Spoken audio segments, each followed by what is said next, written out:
But let's bring you this ongoing discussion then. The National Treasury, in just a moment, is going to be, I suppose, have its work cut out for them. But first, take a look at this.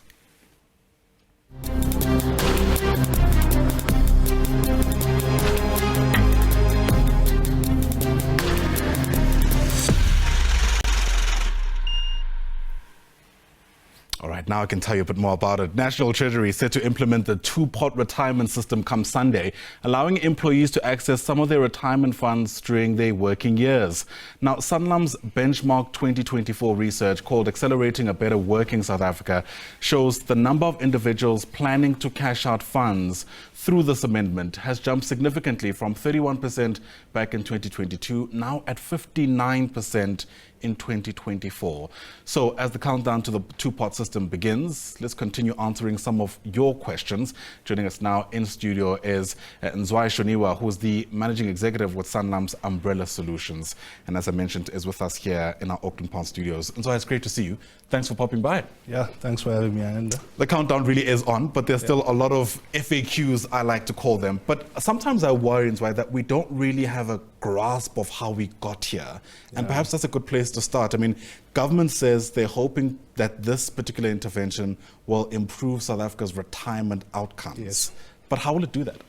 Yeah, so yes, that's definitely a good place to start. There's a lot of misconceptions about what we're trying to achieve here.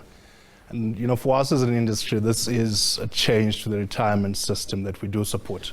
And that's simply because from a retirement perspective, the stats that CIS has released says that only about 6% of South Africans that retire comfortably. And for us, retiring comfortably means you can replace about 70% of your final salary in retirement. But that's not happening, so only 6% can manage that. So we've gotten here through the fact that most people, when they change jobs, are accessing their retirement savings. At the new job, they start again. So by the point they get to retirement, they don't have enough. So this two-pot retirement system is not only about the early access, which is what everyone's talking about. There's also the preservation part. So with the three pots that you would have, the savings pot, the vested pot, which is everything you've accumulated until August 2024, and then the retirement pot. The retirement pot you will not be able to access now when you change jobs. So that's the big change. So I think in a few years, in 10, 15 years, with that retirement pot that people are not able to access, they would have built up, you know, quite a sizable retirement allocation, which will help with the stats that we're seeing now, where people just don't have enough when they get to retirement. Yeah, which obviously becomes the burden of the state in many ways. 100%.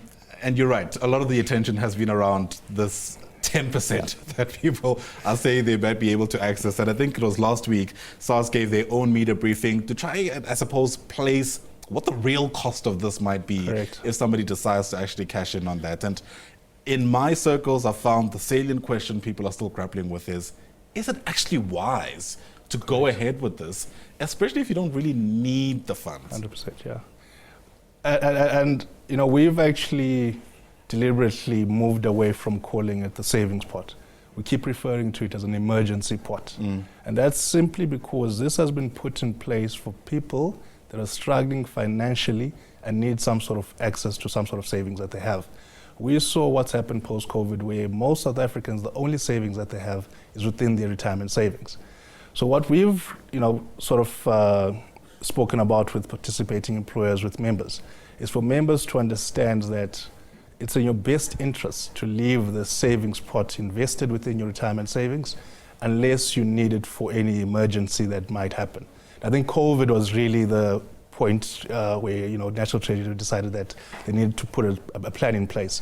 And it comes, you know, it also plays out when you look at some of the stats within South Africa, where I think the debt levels that you find in the country have also played a role, where a lot of our employers talk to us about their members or their employees being so much in debt that it's affecting, obviously, you know, their productivity at work. And one of the stats, you spoke about the benchmark survey now that we just did in July 2024. One of the stats that came out of the benchmark survey was issues around financial stress. And what we're seeing at Sanlam Corporate is that most of the financial stress that's coming through is due to debt levels that sit within the economy.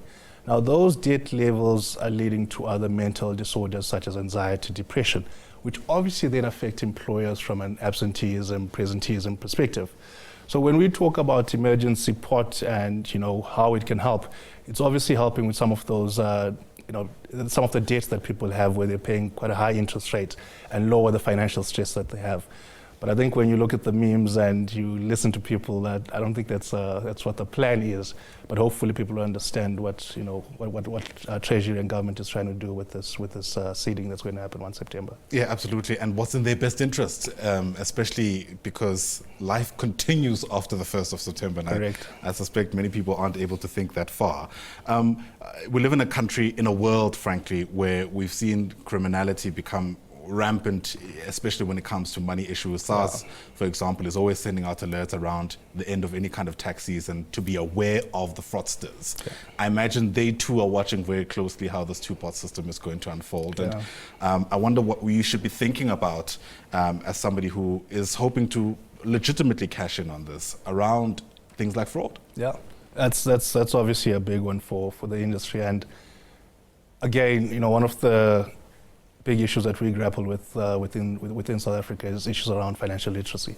A lot of people don't understand, what they have from a savings perspective, and with new legislation coming in, how will they access those savings? So, in line with what a lot of our competitors or industry participants are doing, from our side, what we're doing is that the only way you can access your savings is firstly through digital means, so you have to do it online. So that's the first sort of protection that we have. From that, you would get an OTP via SMS or email, which you then need to verify to carry on to get that access.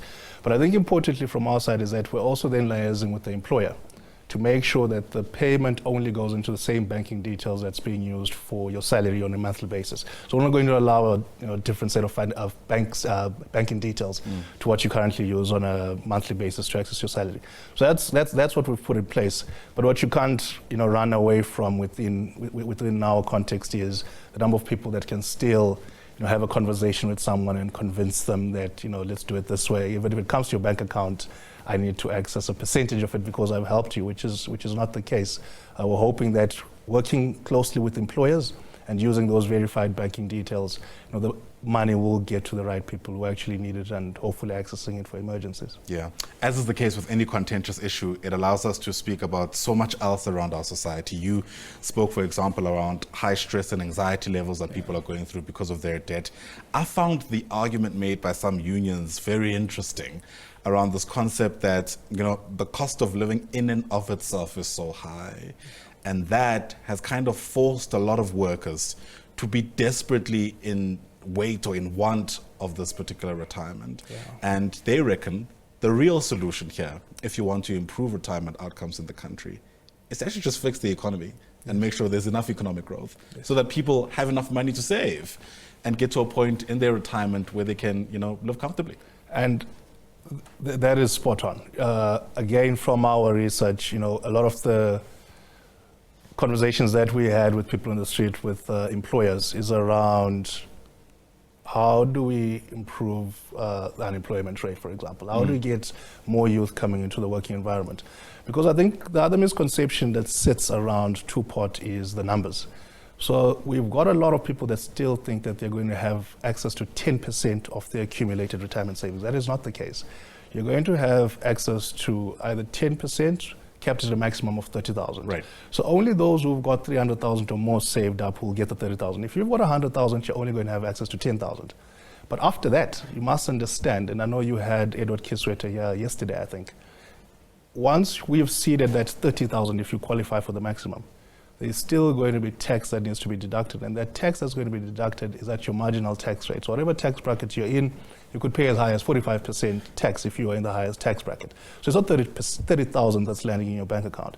Now, to your comment, Ayanda, you must understand that for the maximum, which is 30,000, after you've been taxed at 45,000, and then there's an admin fee that's being charged by administrators. You're now going to have half. Correct.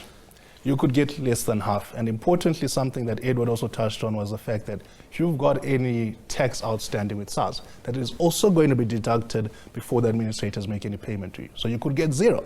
And I think that's where people need to understand that as much as this has been put in place to help employees, to help union members, I don't think it's a long-term solution that's going to alleviate, the debt levels that they talk about, to alleviate the cost of living that they're talking about. I think that's more issue for the government to fix in terms of, structurally how the economy is set up at the moment. Yeah.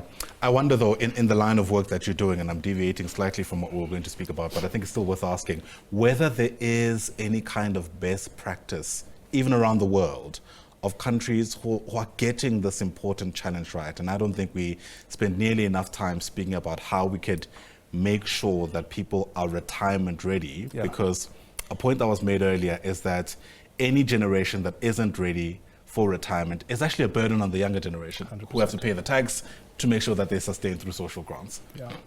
The step that's been taken now with two-pot legislation coming in, we feel strongly that this is a step in the right direction for South Africa.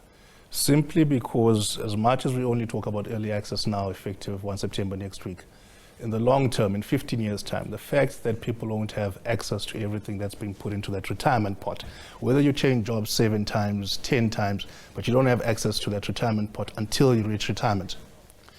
The modeling that we've done tells us that at some stage in the future, it means that it will lead to better retirement outcomes.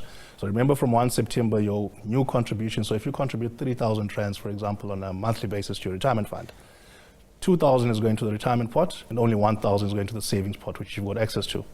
You're not forced to access the 1,000, right. You can keep it there.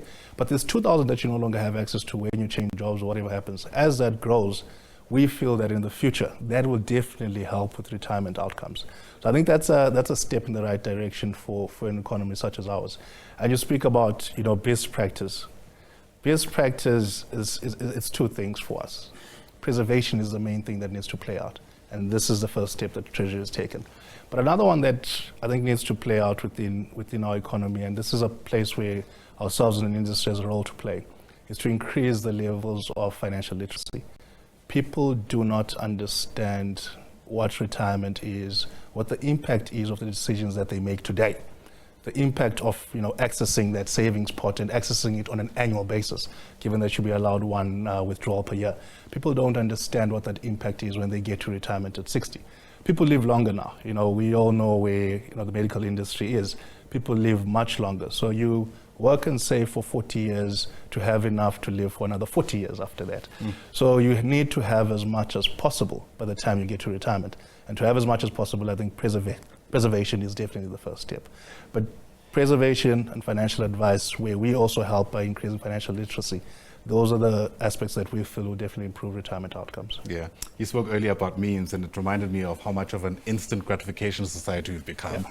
And in that world, it's difficult to digest this idea of long-term savings. Correct. And playing the long game. But hopefully we'll be able to get it right rather sooner than later, especially when you consider what's at stake. Thank you so much for popping by. Hopefully we've been able to iron out some of those important questions, but I know Sanlam is going to be sticking around on the SABC as we continue ventilating this issue. But for now, Nzwananai Shoniwa, thanks for coming through. Nzwananai is the managing executive with Sanlam Umbrella Solutions, helping us have a better understanding of this two-pot system set to kick in from Sunday.